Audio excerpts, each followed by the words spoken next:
When we met telephonically with Vicki a couple weeks ago, the normally loquacious Vicki had very few words of guidance for us. But as I recall, they were no slides, so I think this will be our only slide. No long corporate spiels, so no long corporate spiels. No introductions, because you get to know these people, except for Kay, through looking at your directory. But probably her most important piece of advice was keep it spicy. I don't know what spicy means in Houston, but we're going to try to keep it spicy and very fast-moving. We have a series of questions dealing with customer issues, market issues, and business issues that each of these distinguished panelists are going to talk about, 2 or 3 against each question, and then we'll end the session by opening up for your questions. In the theme of oh, they took the slide down. Okay. Tomorrow's business model, who will win? I decided to use a competitive metaphor. I was thinking about a Texas death match where 5 wrestlers get in the cage and only the last person standing wins. And I thought when Rob Lytle this morning talked about the notion of sharing and stealing, that was pretty important. Maybe that was the right analogy, but probably wasn't appropriate. So I used the analogy, perhaps politically incorrect, of a horse race. So I have given a name to each of the companies that these riders, these jockeys, are riding. So I will introduce them in that way. Next to me is Nicole Melander, who works for HMH, and I'm calling her horse Big Reach. Big Reach because they are one of the big 3. There was some concern yesterday if there was a big 3. I think there probably is a big 3. HMH is certainly one of those big 3 with huge national, international reach into the K-12 space. Next to her is Scott Kinney. Scott works for Discovery Education, which is the educational vision of a major media company bringing its wonderful media resources to the market with a slightly different business model.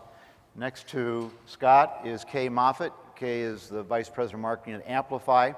And the name of Scott's horse is Media Maven. Sorry about that. Kay Moffitt is with Amplify in the right side of the couch there. I think it was Din who yesterday talked about Amplify, like, are they there or are they not there? And I already came up with the name of Distant Thunder. Because they are there. Good. Every once in a while you hear them rumble. Don't know how close they are because I haven't seen the lightning bolts, which is a great way to measure how close that storm is to you. But so Kay is writing Distant Thunder today, Amplify. You always have to have a long shot at Upstart, and that's Arjun Khalsa with Conceptual Math, and the name of his horse is Upstart. Innovative company trying to get traction against or with the other big horses here. And finally, at the end of the row is David Sample. David is with It's Learning, a major up-and-coming international LMS program. And when I think of LMS as a publisher, I think of them as Tollgate. So that's the name of David's horse.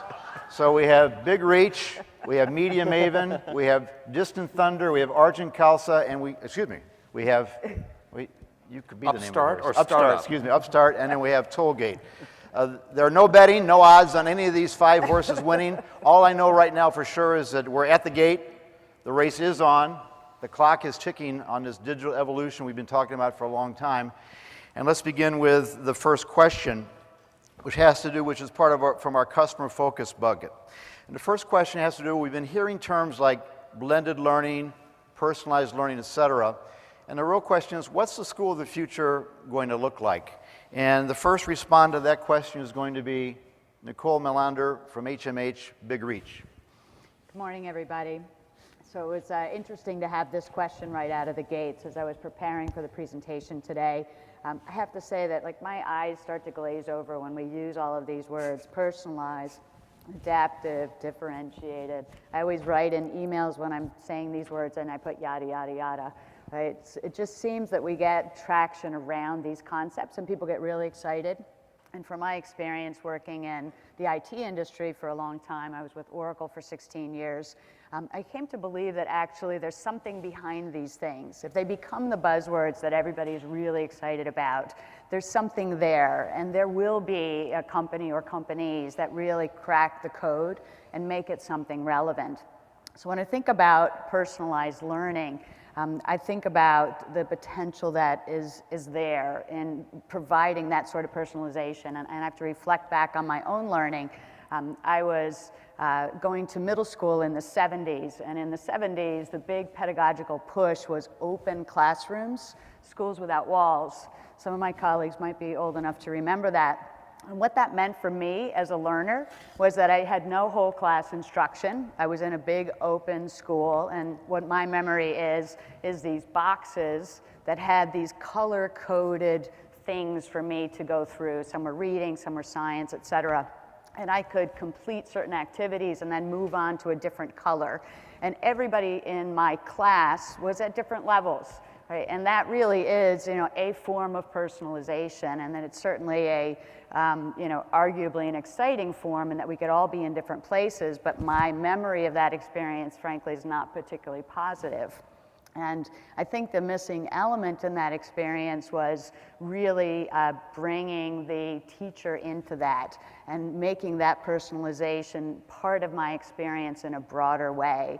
So when I think about the school of the future, I think we do all collectively really crack the code on this and figuring out a way to take what teachers do best in understanding that this student is struggling and needs a little more, and this student is further ahead and can continue to advance, and being able to find ways to have technology lend itself to that kind of a metaphor. Thank you.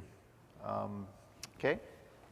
Yeah, well, you sort of took the words out of my mouth in a way, but I think personalization is sort of a head nodder phrase. Everybody sort of says, "Oh yes, that sounds great." But I think there's still a lot of confusion about it. While on sort of in my fantasy world, I'd love to see mastery-based learning with, standards at the top and kids going at different paces and all of that. I think that is a very long ways off and may never be actually what makes the most sense. There's a really interesting dialogue on, I think it's on EdSurge right now, between Alex Hernandez and a few others about personalization, and in many ways we are still learning what actually works for kids. There's sort of an assumption that because it's differentiated, it actually is more effective, but there isn't actually that much data to support that. So I think that, and also given what we know about how reforms happen in schools, which is actually much more slowly and more incrementally than we might want or think, that I think we're really going to see a mixed model of teacher-directed with pockets of personalization, pockets of kids going off and doing adaptive software, and pockets of student-driven projects and that kind of thing, but really a mixed model. I don't think it's going to be, in 10 years, I don't think we're going to have sort of entirely different school days and that kind of thing. We've tried that kind of thing, and it tends to be sort of on the fringe and not necessarily work that well. Okay, thank you, Kay. David? Yes, first of all, I'd like to change the name from toll gate to fast lane, because I do think we want to make it quick. Interesting question, and I think the challenge is as much one of what we want out of the classroom as what we put into it, and I think that's where the real debate is. Is it grades or is it skills mastery? And I think, most of the research is telling us, especially with the millennials as parents, is that grades alone are getting us nowhere.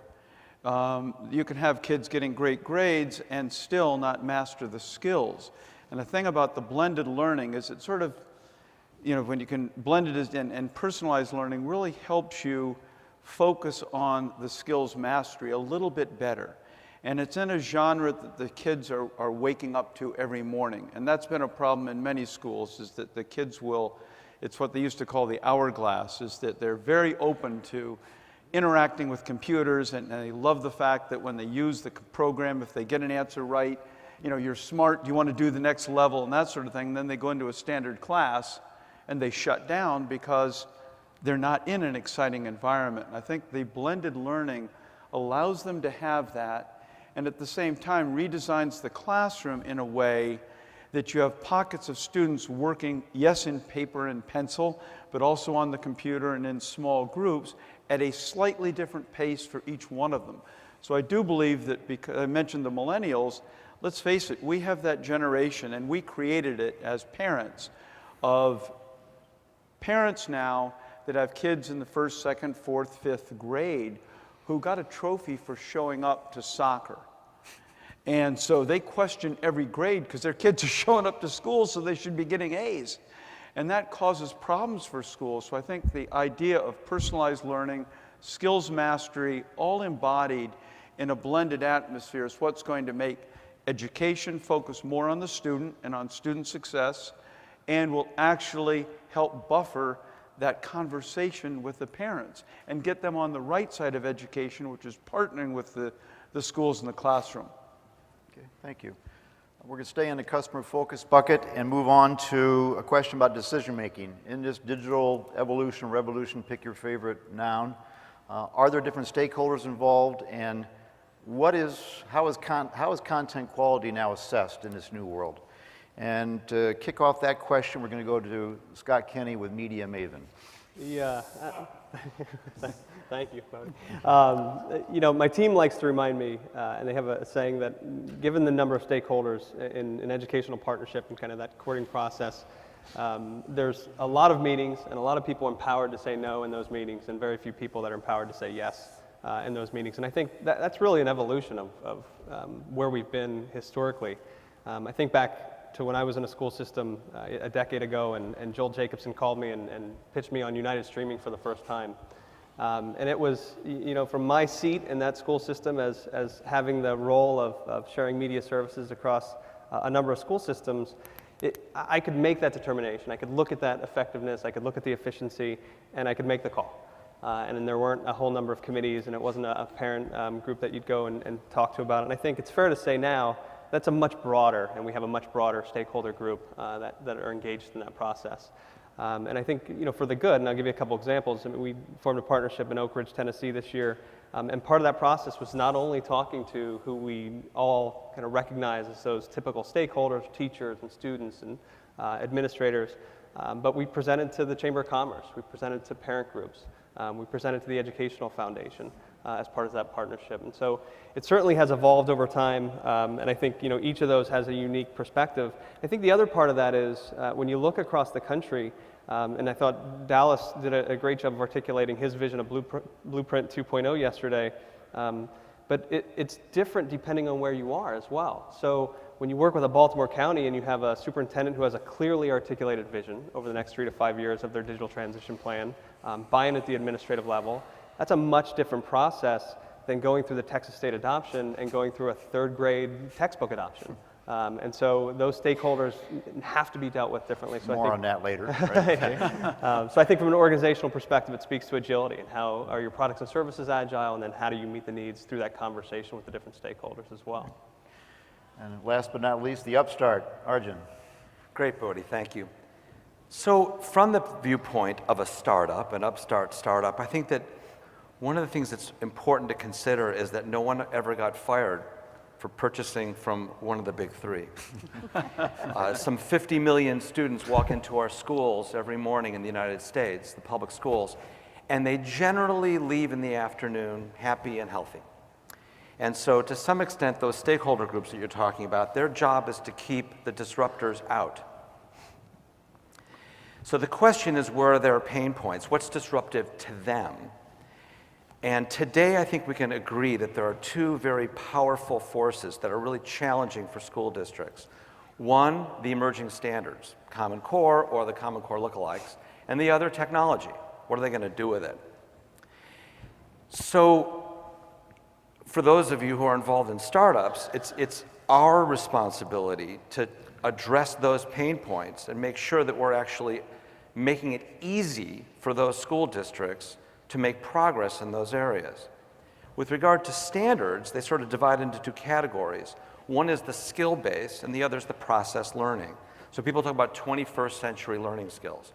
Well, guess what? We're in the 21st century. So yes, kids are going to get 21st century learning skills. But it feels exciting to us that there's this sort of process orientation. It's always been there.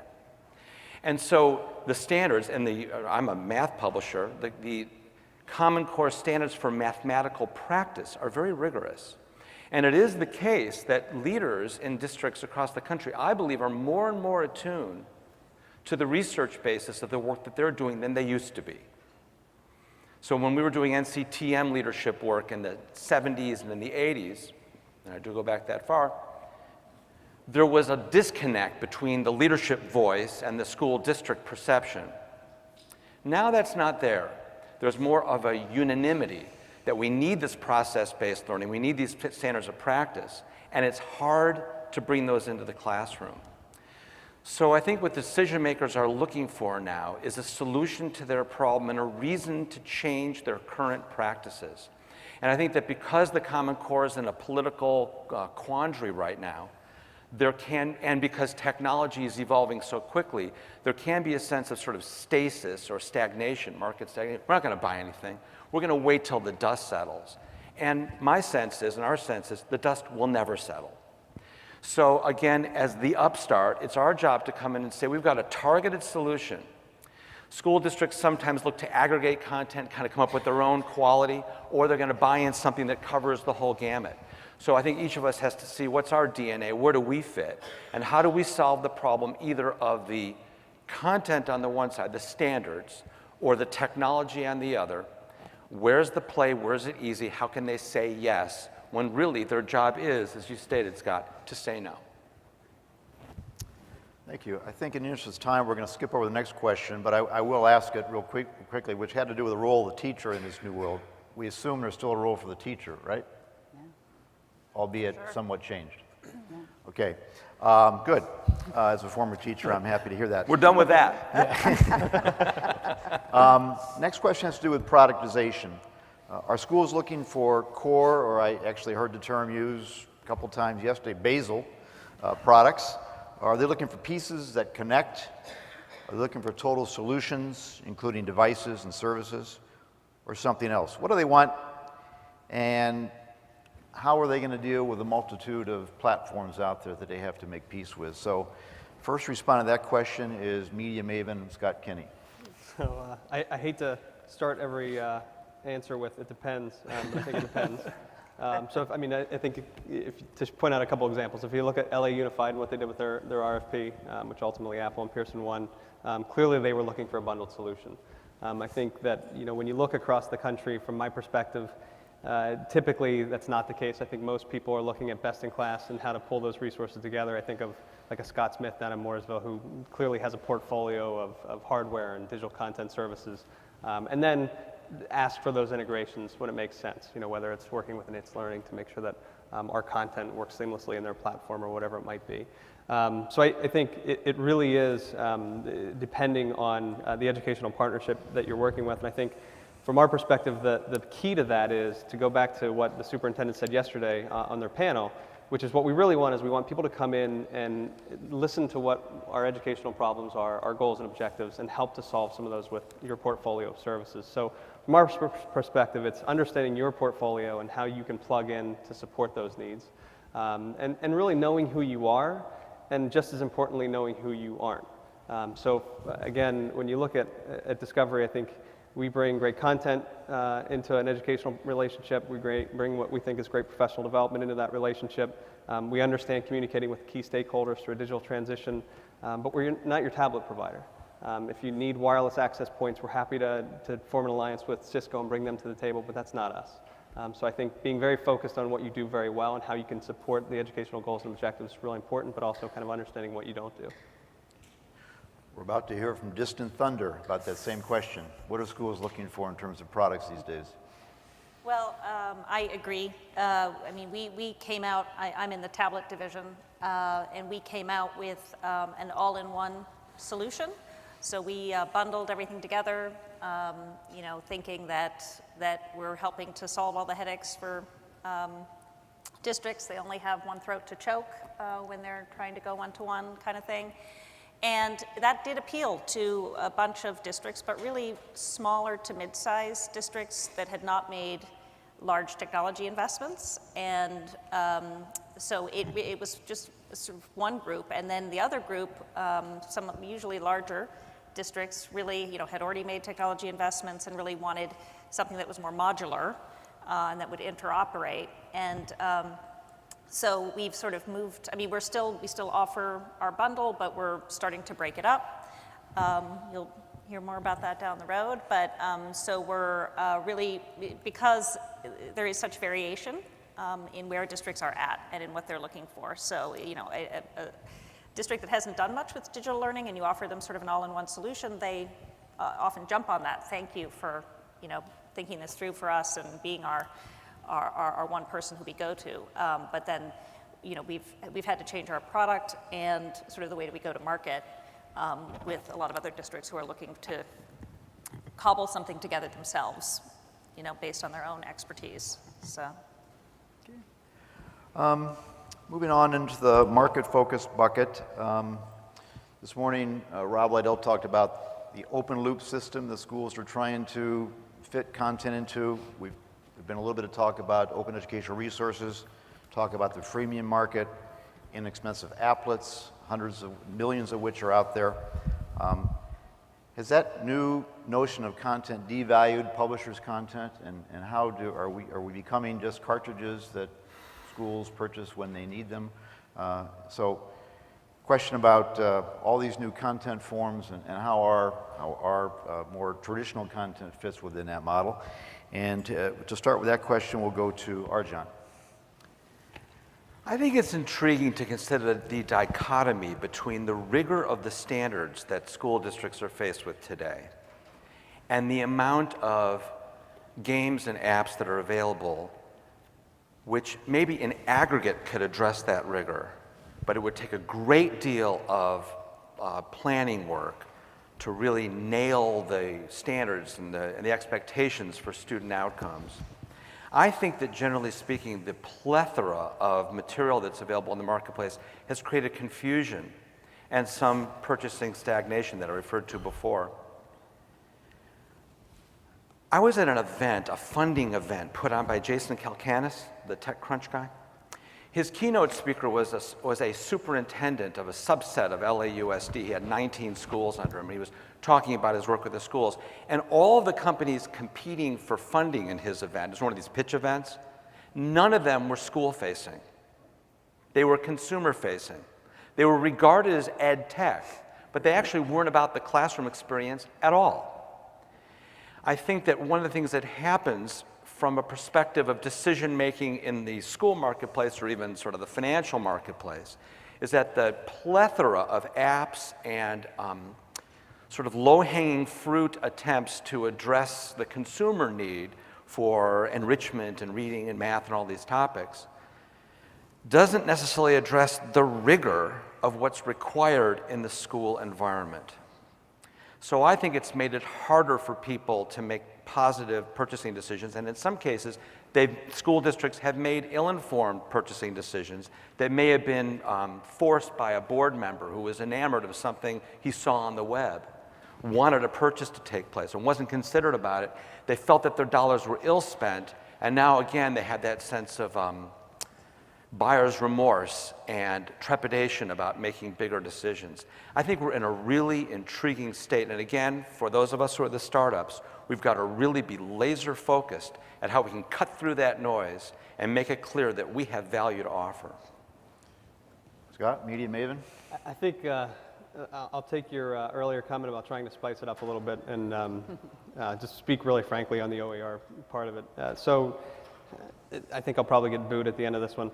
As OER is deployed today in most school systems, I think it's fundamentally flawed. I think, and I'll give you an analogy that has been kind of circulating in my head. When I was in a school system, you know, we had a library, and that library had tons of books. And inside that library was all of the content a teacher could possibly use to teach any given class within our school system. We would never think about asking one of those teachers to go to that library and cobble together their own textbook. It's completely inefficient, and maybe one teacher in 100 could have done it successfully and deployed those resources. And you'd hire them, wouldn't you? What's that? You'd hire them. Right. Second, right. And that's to my second point. You're exactly right. And so, one, it's inefficient. We wouldn't ask teachers to have done it in a textbook world. I don't know why we think it's okay in an OER world to ask them the same thing. Two, it's inequitable because you're going to have people that can do it successfully and most of which probably couldn't. The second part of that is exactly your point. When companies like us, Houghton Mifflin, McGraw, Pearson, whomever, build curriculum design, we go out and we find the best people in the world who do this full-time as a job. Having been in education, teachers are taught pedagogy. They're not taught curriculum design, and there is a difference. So we have a staff of people who are experts at doing nothing but writing curriculum and designing curriculum. They do it 24 hours a day, 7 days a week. That's all they think about, and that's all they do. I think for my local school to say, the 3 third-grade teachers who happen to be designing curriculum are going to be as good as the world-class teams that others put together is a little bit of, it's a stretch. And I think you're challenging teachers to do something that isn't necessarily their wheelhouse, and I don't know that it's quite fair to even ask them to do those types of things. So I think for a couple reasons, it's an interesting topic and an interesting debate.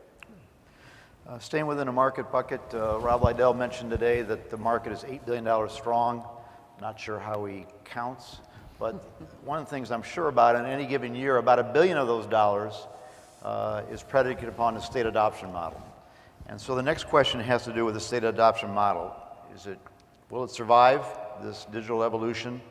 Is it reasserting itself? If it doesn't survive, what will replace it? David has some great stories about RFPs he's come to know and love.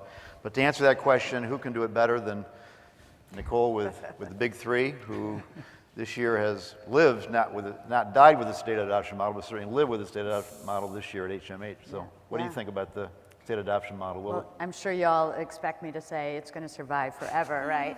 But I, when I was thinking about this question, I tried to boil it down to a few things, like what's good about the state adoption model and what isn't good about the state adoption model. And so from my perspective, and I absolutely have the HMH hat on here, is that this concept of a group of people, these various stakeholders, and it does change in different states and different districts, who are vetting content, that are trying to find the best possible content to provide the best possible classroom experience that meets the standards for that state, is a function that would be and is very hard for districts to do themselves. So that investment of time and energy arguably is a good thing. So I would say that's piece one.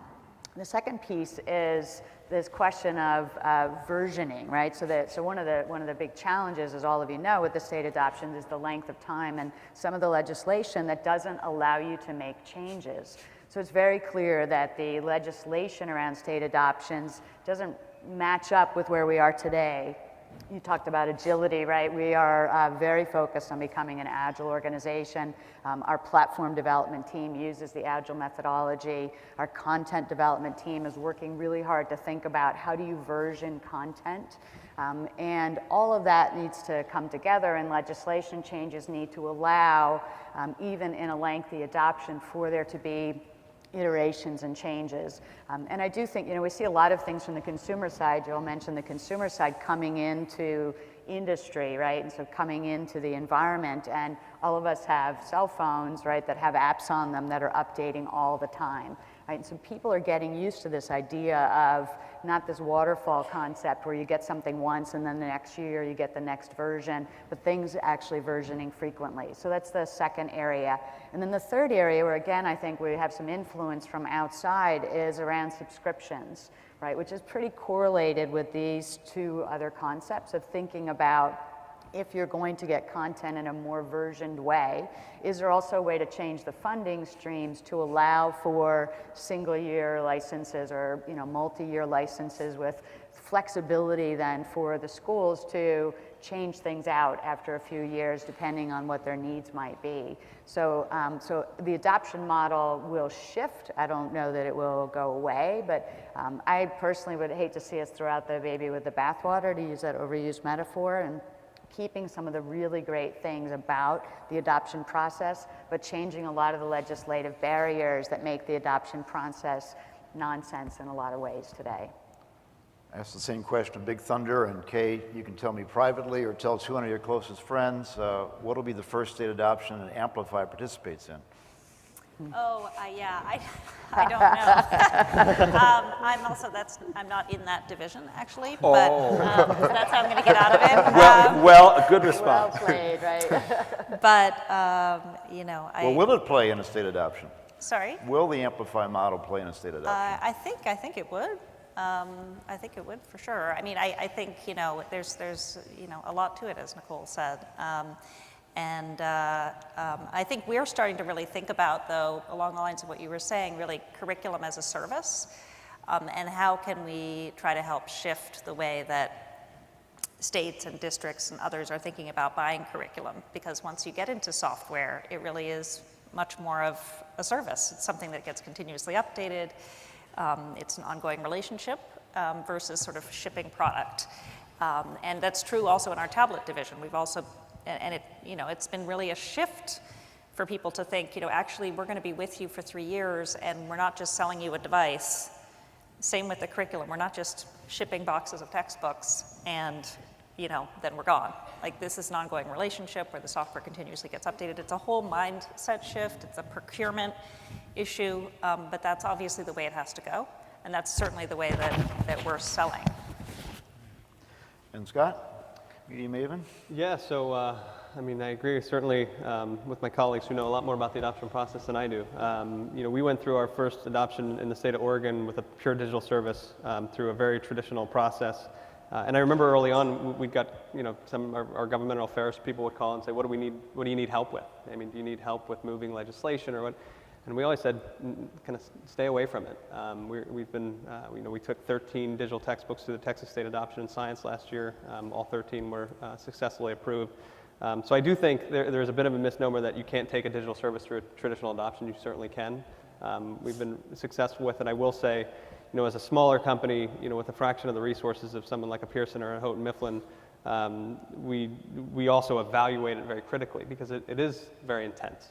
It takes a lot of resources. We don't have the luxury of having 20 people sitting in Texas rewriting curriculum through that process. So we do look at every kind of instance, whether it's Oklahoma or North Carolina or whatever it might be, and make a business decision to say, yes, we're going to commit the resources. We think that there's a much better opportunity going through that adoption as opposed to going direct, because it's not, in many states, you know, North Carolina, for example, this year, you don't have to go through the adoption.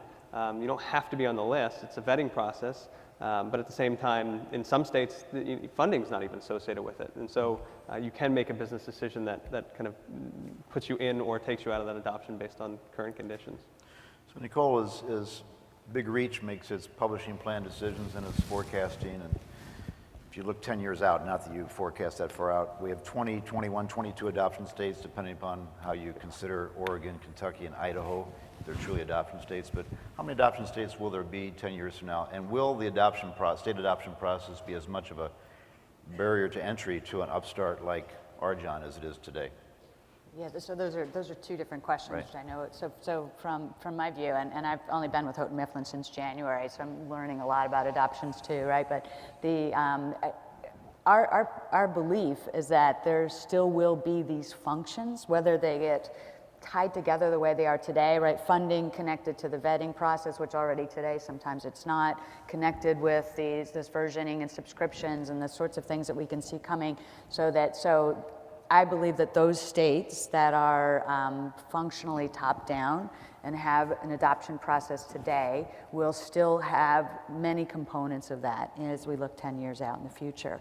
But I also believe that when we talk about the upstarts, that the ability for those organizations to be pulled into something larger hopefully will get much easier. And one of the questions that you're yet to ask is around you know, how things integrate from my perspective and the interoperability. And so if we look at these adoptions and they're more loosely coupled than they are today, it allows for a better solutioning and to really put together a variety of things that it's not all that one size fits all. Right. Okay. Moving on in the market-facing bucket, LMSs, friend or foe or frenemy? Tough question Mr. for me. Tollgate, or what are you, fast lane now? Yeah, tough question when I'm with an LMS company, but no, I mean, I think they need to be a friend. I mean, I think what we're seeing out there is that if you rewind the film maybe 5 years ago, LMSs were out there and every district had a half a dozen of them. And they bought them because they were technology and they thought they would help. But in many cases, they were like the dog that caught the car. They didn't know what to do with it. And they got into these licensing arrangements, and I'm beginning to see now that people are a lot smarter about that. They're realizing that it's only a delivery vehicle to really triangulate the three things that will make school successful for the student. And that's the teacher, the parents, and the student himself. And I think the ones that are looking at that, and I've seen some very interesting RFPs over the last couple of months where they get it, and they realize that the LMS is not the end-all be-all, that the LMS is simply a platform, should have some good content available to it, should have a lot of good functionality to enable personalized learning, to enable remediation or advancement appropriately, and all those sorts of things, but they're not the ones that drive everything. Matter of fact, Seminole County had a really interesting meeting a couple weeks ago about their RFP, and as an LMS, we always are concerned about how easily the SIS will integrate with us. Will they work with us, or are they going to try to be a stonewall because they think they can do, or they plan to do some of it? Seminole County made it very interesting on the digital integration with content and on the SIS. They said, we will take care of that. As soon as we make our decision, our CIO will talk to our SIS provider to make sure that everybody gets what they need. And then, of course, on the content side, they were very similar to that, saying, we'll make it work. So the bottom line is, I think people are now beginning to see they need one, so they don't have 5 different LMSs in a district or in a state.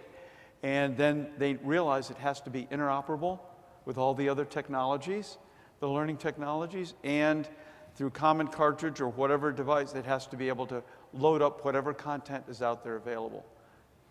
So Seminole County is 1 out of 16,000 districts. That's good as a start. Your business model is to serve as a toll gate to set up a marketplace. HMH spent a lot of money on Science Fusion and their own LMS, CMS, call it what you will. I'm sure Discovery Ed. Amplify's coming in with a total solution. How do these business models mesh at the end, do you think? I'll ask you and then... Yeah, I mean, it's a great question. If we had a crystal ball, we'd all be able to answer it. But I think what's happening is that because student success has not increasing, people are beginning to realize that maybe it's better to be very, very good at one thing and provide that to the model that will help bring about student success. As a matter of fact, at Forsyth County, they have a very interesting grant from the federal government because they took about 4 or 5 LMSs and all these other things they're using and consolidated it down into one LMS, which is us, and they have over 80% adoption in the first year, which is very, very interesting. But they got a federal grant to do a longitudinal study on the impact of the technology on student success. And I think that's what's been missing in a lot of the analytic work that people have been doing is let's get it down to the student level. Let's find out. So to answer your question, I think most people are beginning to realize if you're really, really good at something and you know that's going to impact student success, faculty, effectiveness and so forth, then partner with somebody else and move it forward. Because at the end of the day, we need to change how education happens in the United States. And that hourglass is running out of sand. Good point. Kay, do you agree? Spice it up. Don't agree. Then we'll turn it to the death The reality is that the software world is incredibly fragmented for educators. And so, and there was a Christensen report about software recently that was really, it just talked about how, they're using these LMSs, and then they're using some adaptive software, and they're getting data from all these different sources, and it's not being aggregated, and it's very confusing, and frankly doesn't do anything, doesn't sort of move the ball forward in terms of helping kids. So I think that, to me, it seems like there's really a need for platforms that, first of all, I think one of the things that we encounter a lot in districts using LMSs is that the LMS is not actually used at the moment of delivery, so it's not actually used in the classroom very often, which is sort of what actually our platform on the tablet, as well as our curriculum, of course, is really at the moment of delivery that we're interested in helping teachers in the classroom to be making things happen, getting formative assessment, then being able to look at it at night and see how kids did and adjust, versus sort of something as a place where things are put or gotten, but not necessarily sort of used at the moment of delivery. But in any case, we're interested, I mean, and I think there's a real need for a platform that brings the whole cycle of instruction into one place, including that moment of delivery in the classroom.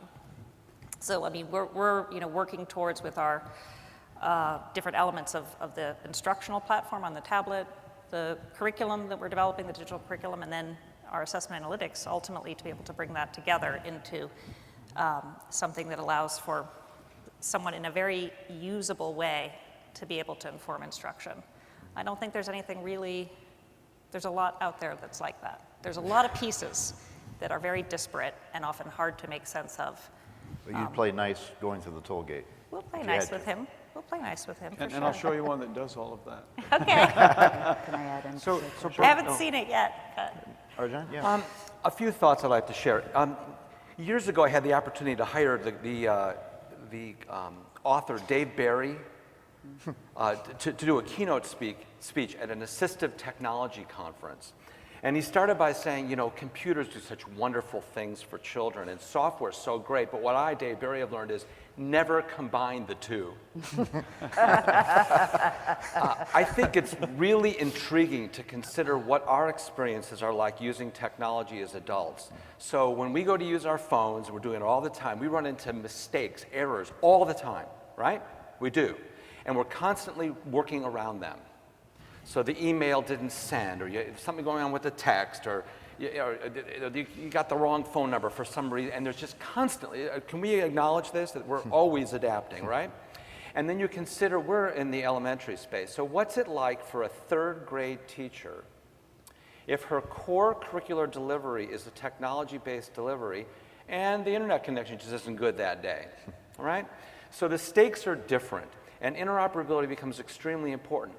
One of the things that concerns me a lot, we've been involved in federally funded research for years. I've been PI on a number of projects, and people talk about measuring the efficacy of technology in raising student achievement. So can someone cite the study that measured the efficacy of pencils in raising student achievement? Or how about textbooks? So it's really not there. Even the NSF-funded math projects from the 1990s, there wasn't a great deal of measurement of the efficacy of the medium of delivery. Technology is a medium. And again, appealing to the startup folks in the audience, we have to partner to make the technology integration smooth. What school districts are struggling with, as we talked about before, the pain points are in meeting these rigorous standards and in using technology. And the technology is still hard to use, and it's gonna be. And again, to me, I think this is just something we got to realize. It's hard on our phones, and so what we have to do is we have to make it such that the school district is turning to typical solutions on a regular basis. So for us, as a content provider in mathematics, we don't want to do the student onboarding. We don't want to deal with data reporting and data aggregation. We like to get as much partnering as possible. We don't want to deal with the streaming of speech over the web. We want that to happen through partnership. So, you know, the Jim Collins piece from the book Good to Great is you want to have your hedgehog concept, right? You want to do what you do best, what you can defensively say, we're the best in the world at this. And then Ben Horowitz in his blogging, he talks about how the minute you start having your guys writing code in an area where you're not the best, they're going to put their passion and emotion into it. And I don't want my guys writing code in an area where we're not the best. So I don't want to invent the onboarding systems. Let the other guys handle that. Let us handle what we do best. Good. And let the schools have a smooth experience. Thank you, Arjan. Yeah, I was just going to add in specifically around the LMSs, and I don't know how to solve for this, but one of the challenges that we have is as our products become more and more digital, right, more and more interactive, like you spoke of Science Fusion, which is an entire environment for a student while they're learning, when you plug that into an LMS, it's a suboptimal sort of experience, right? Again, I don't know how to solve for it. It's not a issue with LMS specifically, but if that is a launch point to something, you can imagine a student who's working with our Science Fusion product, who's going into the LMS, if it is in the classroom, they're launching into our Science Fusion, which looks and feels like us, and then, you know, the next class they have is, you know, a reading program from somebody else, and they're launching it from that LMS in a very lightweight way, and it looks and feels very different, right? So how do we all work together to think about this complexity of these very different digital experiences coming from one launching point. So single sign-on is not the silver bullet, just discovered. Right. Yeah, absolutely. Well, it's those gray areas too, I think. It's where do you stop? So I agree with the point of do what you do very well. You know, Jack Welch talked about the same thing. If you can't be one or two in the world, don't do it. I think the reality is that where do we stop? You know, where does Fusion stop and where does the LMS pick up? Is it learner analytics? Who does that? You know, is it the tool sets? Who builds those? And so I think that's the challenge right now because as Kay mentioned, and I completely agree, it's a very fragmented market. So I think in light of that, then we tend to build those things because they don't exist elsewhere. We have two more questions. We're going to move into the business section, which I'm sure is of interest to almost everybody in this room, and then we'll open up to questions from the audience. The first business question, what's the road to success? Is it building, partnering, or buying? So we'll start with Big Reach. What do you think? Yeah, well, this is actually very related to the conversation that we were just having. From my view in the industry, this is where we all fall short. Right? If I go and talk to a CTO or a technology director in a school district, I ask them what keeps them awake at night. They use one of the two I words, right? Interoperability or integration. Yeah. Right? And if I reflect back on my experience at Oracle or at Microsoft, those are also the same two words that people always bring up. And I don't, so again, from the HMH perspective, being fairly new to the company, we do get myopic sometimes, right? Like we sort of think that, when you're in a school district that, HMH is the only thing that the teachers and the students are thinking about.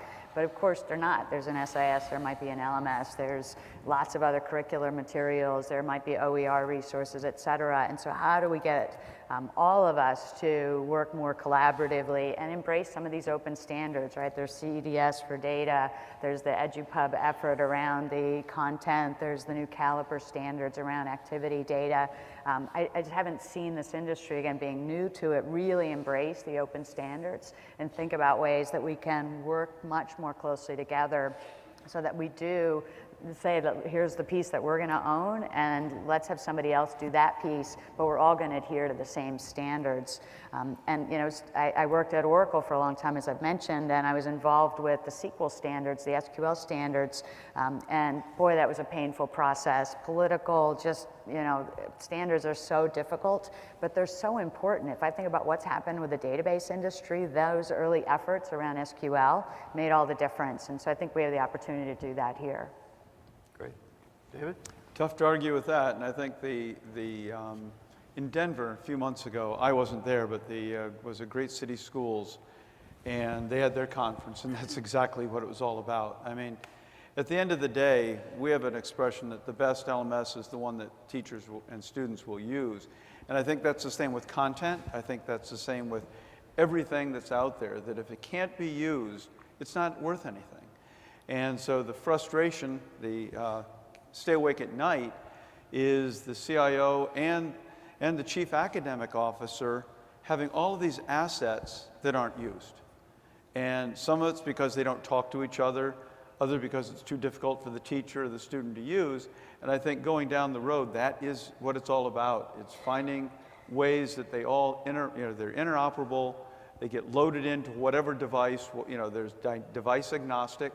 People have walked away from the one-to-one unless they get a big grant for it, and they're looking for, BYOD, because they know that why can't a student get on with a smartphone if that's what they need to do? So it is all about interoperability. It's all about the connectivity and finding ways to make it easy for people to use those great technologies and that rich content to bring about greater student success. But the thing you have to also worry about, and I had to get my thing in for the teachers because I started my career as that. And it's really about doing it without adding one more layer of weight to the load that they're carrying. Because that's the biggest challenge. And we see it all the time. That, all these great ideas, but okay, where's hour 25 in the day in order to execute? Arjun, what's the road to success for an upstart? So I think you were asking, is it build, is it buy, is it partner? And I think that, from our perspective as a startup upstart, partnership is inevitable, and the way we build and the way we build our business has to accommodate partnership. So our code design, our architecture of our product has to be intentional from day one in such a way that with the hooks and the APIs that we have to allow ourselves to sort of go out and others to come in. We have to have those abilities to bond. And then from a corporate perspective, we've got to have our eyes very attuned and our ears on the tracks of what's working for the schools. I participated in one of those League of Innovative Schools meetings, the Digital Promise meetings, and visiting the school district, in this case it was Sunnyside Unified in Tucson, Arizona, where they use our product a lot, and just seeing how many applications those teachers are using, it's stunning. And you think, what's it like?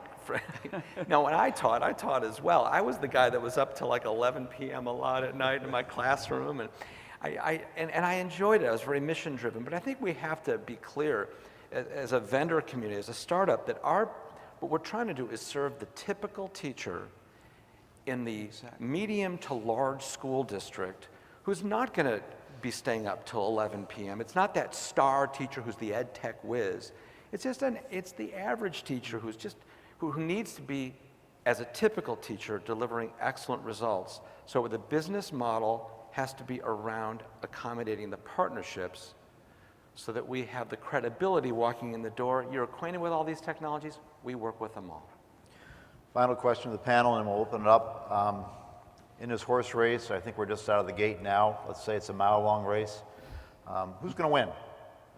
Is it going to be somebody on this panel? Is it going to be Google, Amazon, somebody not in this room today? Who's going to win, and why are they going to win? What are going to be the keys to success? So 30 seconds from each of you. We'll start with David and work this way. I'm actually not smart enough to answer that one. The only thing I Neither would am I. say, I'll take a stab that the company, there's going to be a lot of winners. And it really is the ones that are going to impact education. And I'm not trying to just throw the icing on the cake, but let's face it, our consumers are so different than the consumers of the 60s and 70s. We have digitally trained people who know that delivery of education can be different because they grow up that way. And we have got to have answers for the classroom and for the students and for the parents. At the end of the day, it's the parents. And I love the fact that you've presented to PTAs. I love that because that's changing. We're beginning to see that a little bit more. And so anyway, the bottom line is there's going to be a lot of winners, but it's going to be the ones that play together and actually have that positive impact, not on Exeter and Andover and all the best schools in the world that are K-12, but the average school with the average teacher. Arjan? Well, I think about math, and I think about how I'm focused there. And I think that the nation is becoming smarter about what it's going to take to win in math, both in terms of skills and processes. And I think about technology and how challenging it is for schools to use technology. And I believe the winners are going to be those who make rigorous math curriculum come alive, to help children love the math experience, to help teachers love the math experience, and to make it work in a digital era, because of course it works. We do live in the 21st century, and that's how we operate in schools. So with the right amount of funding behind the initiatives and the right amount of attention nationally, the winners will be those who deliver that successful experience. Which means conceptual. Oh, Be a winner. you got it. Thank you, Kay. Kay? Yeah, I agree, and I hope that there are many winners. I think, to me, it's really about user experience and the teacher. How easily can the teacher really use this tool when they're planning at night and when they're delivering in the classroom the next day. So it's really bringing that user experience mindset from the consumer world to ed tech, and that's really something we try to do at Amplify, because that's what it's going to come down to. I think it's why we've seen things like Edmodo, for instance, take off, is because it's basically Facebook for the classroom, and it's free too, which helps, but it's just freaking easy to use. It's very intuitive, and that hasn't necessarily been the case with a lot of software to date. So I think those who really keep that in mind, whether big or small, will have a good chance. Thank you. Scott? Yeah, a few years back, Michael Porter out of Harvard coined a term called shared value, and it kind of encapsulated something that we had talked a lot about within our organization, but didn't really have a word for. And I think those are the winners. I think the winners are organizations that have an alignment of goals between their educational partners and their organization. And it's almost cliche to say, but our business, and I think anybody's business long-term that's going to be successful, will be successful because they demonstrate success with their educational partners. So when we go into a school system, if they have success, then we have success. It's not just because we feel good about it, because we're mission driven, but because it will drive the business. If a third grade class in Collier County does better on their FCAT scores as a result of using our services, then they're going to go district wide and they're going to expand into a different subject area.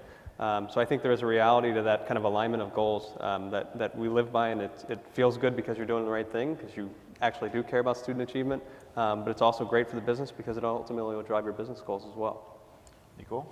I get to go last, which is great. So, all of us have said, of course, we hope the winner is the student, right, obviously.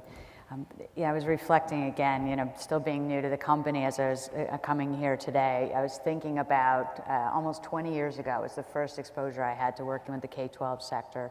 Again, it was back at Oracle, and it was the Gore campaign, and they were going around doing these net days and these different things. And as I was interviewing at HMH, I actually still had paper, believe it or not, right, that I pulled out. I had some speeches and things that were part of that. And I have to admit, I was really depressed because I read those things and I thought, this is exactly where we are today. 20 years ago, I could read what they were saying, and it's all the same words we're using today. So when I think about the winners, I'm really hopeful that this huge investment in education is finally going to make a difference, right? Google is coming in a big way. Apple, Amazon, Microsoft. When I was at Microsoft, I was on the higher ed side, but I couldn't get them to invest in this market. They ran from it, right? But now they're really coming in. On the ed tech side of things, right, we have arguably a bubble. VCs are investing in ed tech. They never did in the past. So I don't know what all that means, because it is a lot of noise, but it also means there's a lot of smart people with a lot of money who are finally focusing on this market, and I'm hopeful that that means that we really are going to do something great for the student. Great. Well, not overly spicy, but staying in the alliterative mode, very smart people. Thank you very much. And the new S word for me now is sharing. That's a nice S word. Maybe some of you could add some spice to this discussion, so the mic is open to you. Hi, I'm Steve Rappaport. So my question concerns the dynamics of change. Our education system is extraordinarily resilient, but it's constantly buffeted by forces that are driving it to change. And some of those forces are endogenous, right? They're within the system. The new math, accountability reform, and all sorts of other things. And other factors are exogenous. They're outside the system.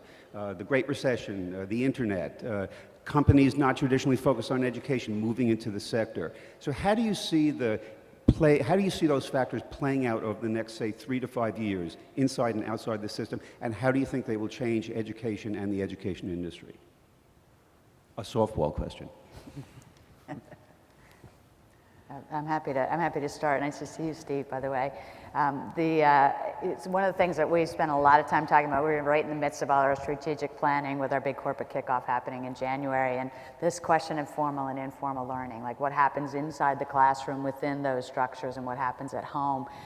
And we are sort of doing the opposite of these consumer companies that you're talking about at these venture capital events, and we're thinking about the consumer side for HMH. And as we think about the consumer side, we think about how do we connect what's happening in the classroom with our content with what's happening at home with the same content or portions of the content. And it's a real puzzle that we're trying to solve, but I think that there's some incredible opportunities as companies that really do understand pedagogy and really do understand effectiveness and know how to create really, really great stuff that does meet all of the standards, that then you take that at home and start to do something really different. And again, I don't know what that looks like, but I think there's an incredible opportunity in that space.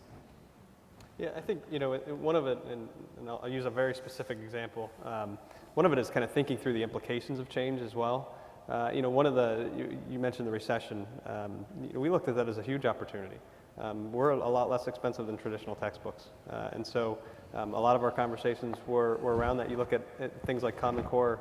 One of the things that excites me about Common Core is Park and Smarter Balance and the requirement of access.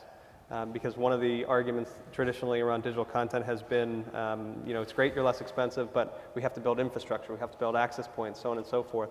So I welcome Park and Smarter Balance. I hope it's incredibly successful, and I hope every district in this country takes advantage of building wireless resources and building access points, because then truly it is an opportunity for companies like us to get into that space. So I think sometimes we look at things kind of on the surface and say, this is overwhelming, no one has any money. But I think at the same time, there are opportunities to really affect change through that process and help people through that process. I mean, really smart districts over the past 3 to 4 years have made a very concerted effort to move digital. And they've done it not just for educational purposes, but they've done it for economic purposes as well. So I know that's a real specific answer, but just kind of one highlight. What about the starts and restarts? Does the LA fiasco, the North Carolina fiasco, some other issues, does that slow down the pace of change? I think it goes back to the economy. I mean, I agree. I think a bad economy actually can be very, very helpful. Because the problem with good economies is people spend money on a lot of things that they don't need, it doesn't get used. And I spent 2 years in the Gulf, and the most amazing thing is to walk from school to school and see how many smart boards were covered with dust and not even plugged in. And we're not that bad in any of our districts, but I think what's happened, especially in the last 6 to 12 months, is that 2 things have happened. One is that people are putting RFPs for things smaller and smaller, which can be very frustrating to us. But on the other side, we're seeing more of the teaming between the academic and the technology.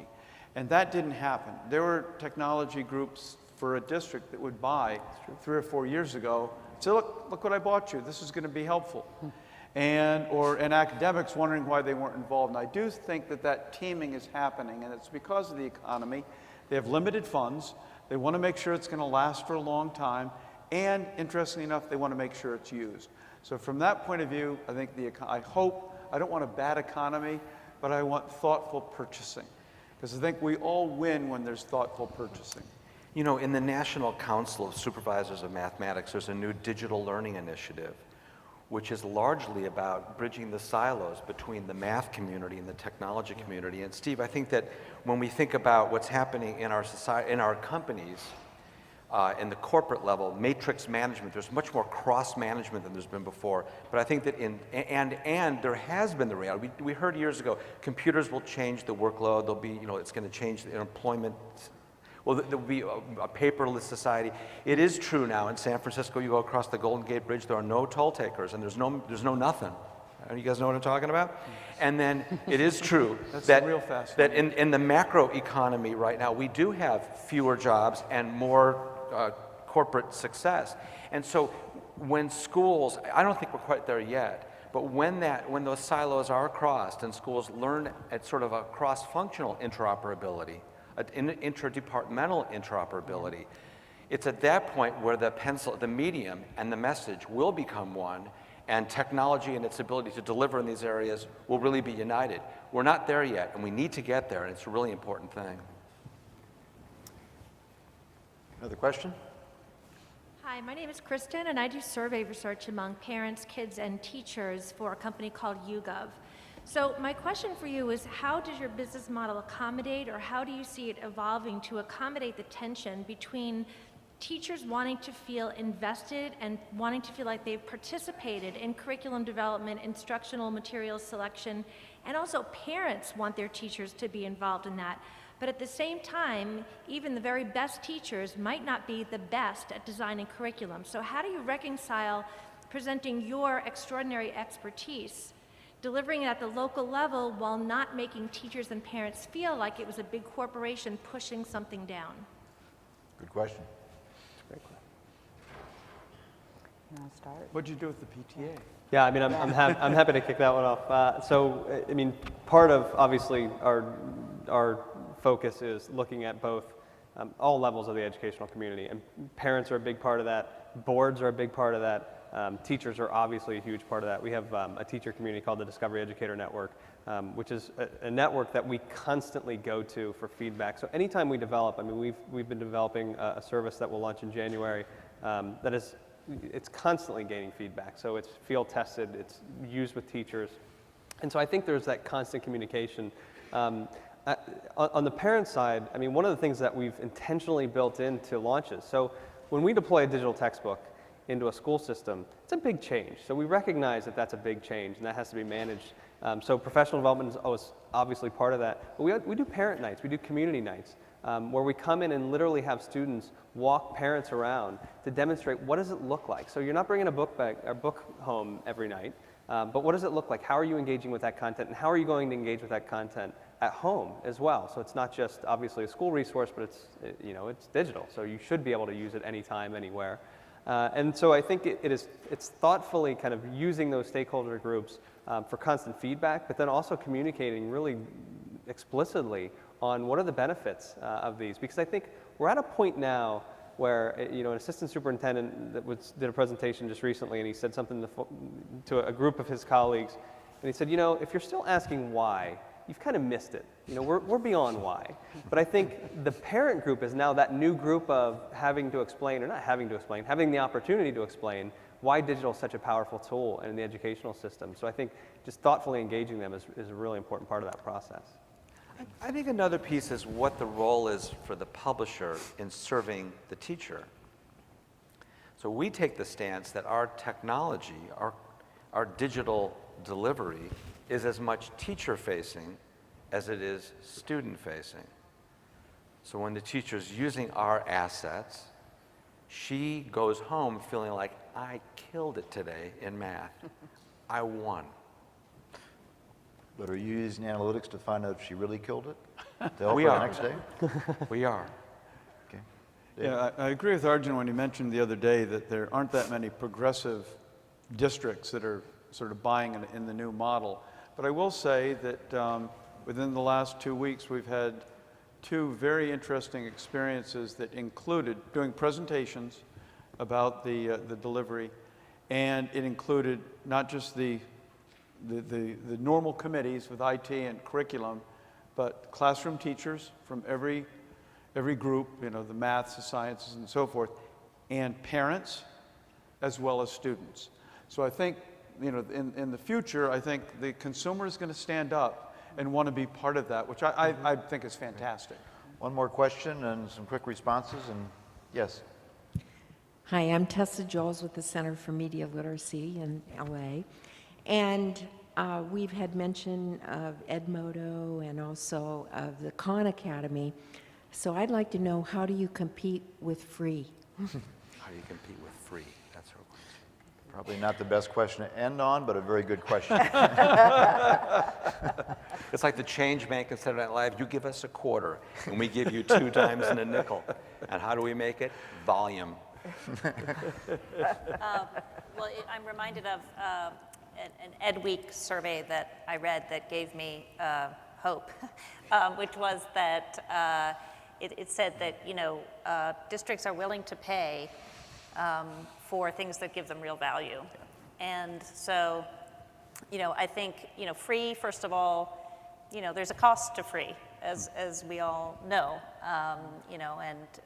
so that you always have to be thinking about what's that cost if I'm getting something for free. And I think districts think about that and need to think about that when they're getting things for free. What am I giving up as part of that? But I think if really people will pay, like we all will pay for something that actually really helps us do our jobs better. And so I think that it's to create real value for educators. I'll start with a quick quote from a CIO in London about 5 years ago. Stood up at a conference of educators and said, I really wanted to use Moodle, but I couldn't afford it. and he went into the details, exactly what you're talking about. Where are you going to pay? So I think what you have to recognize is what you get for nothing, or for free, and it's not nothing, but what you get for free, and then what it really costs you, not so much just on the surface, but where you're trying to go. I think it's important to understand what the vision is, whether it's free content or free technology or free something, where are you really trying to go, and how quickly and efficiently will this get you there? I think that's the only way you can compete. It's by value. It's on value. Yeah, and I do think, the comments that we were sharing earlier about integration, interoperability, it's not usually top of mind on the free side of things. And the alignment with standards, again, thinking about what has to happen in the classroom, and we get tapped into very often of, can you help us just figure out how what we're doing aligns to standards? Because it's a very specific skill set. It's a very complex problem. As you said, you're putting 10 things together to meet a particular standard. So those two elements, they're barriers, but they're also, opportunities for a different way of thinking about free and how free fits into this whole ecosystem. And we will accommodate them, right? In this Look, open loop absolutely. marketplace, right? School is a really important place. Yes. You know what? Those words of wisdom, we'll end with that. Thank you for your attention, your great questions, and